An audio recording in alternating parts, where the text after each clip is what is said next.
Le Racing Club de Lens n'a pas encaissé 3 buts en 10 minutes samedi soir. En fait, le Racing Club de Lens s'est même imposé 3 buts à 0. De ce fait, le Racing Club de Lens est aujourd'hui toujours leader de Ligue 1 devant le Paris Saint-Germain. Tout autres éléments communiqués par les médias sont considérés comme irrecevables. Bienvenue sur le Racing Club Podcast.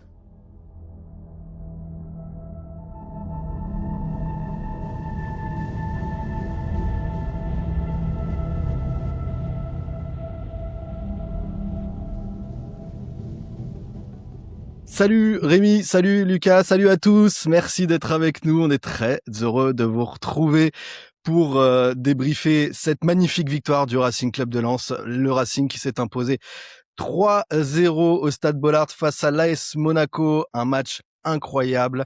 On va bien sûr débriefer cette victoire, large victoire des Lensois.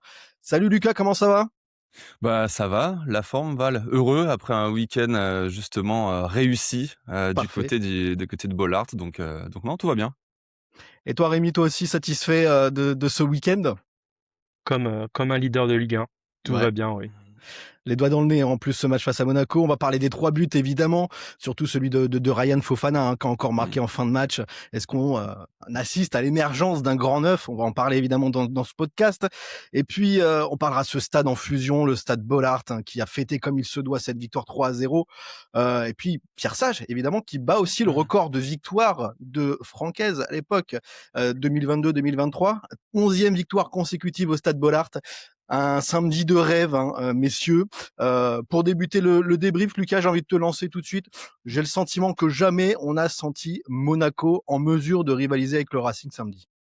Bah oui Val, en fait, Lens, c'est un peu le concasseur de rochers de Ligue 1, on a l'impression. C'est un match dans la lignée du 4-1 de cette saison, dans la lignée du 4-0 de l'an passé. La partition était quasi parfaite, de ce but magnifique d'Edouard, la volée magnifique, le style en plus dès la 3e minute, à celui de Thauvin aussi en début de seconde période. Puis comme tu l'as dit, ce Ryan Fofana qui vient boucler le coffre-fort et qui jette la clé, un 6e but pour lui. C'est fort, gagner 3-0 face à ce Monaco-là, ce Monaco Ligue des Champions, ce Monaco des Ansu Fati Zaka Balogun, c'est génial quoi. Chapeau, les doigts dans le nez. Rémi, après Paris, on a encore vu un Racing Club de Lens qui déroule face à son adversaire de Ligue 1. Oui, et surtout, alors, t'as mis en avant Lucas les buteurs. Moi, j'ai envie de mettre en avant la garde arrière. Ce sont que des petits jeunes. Ils ont tenu difficile face à des joueurs d'expérience comme ça. On a un Robin Risser qui a été exceptionnel et on sait très bien qu'il était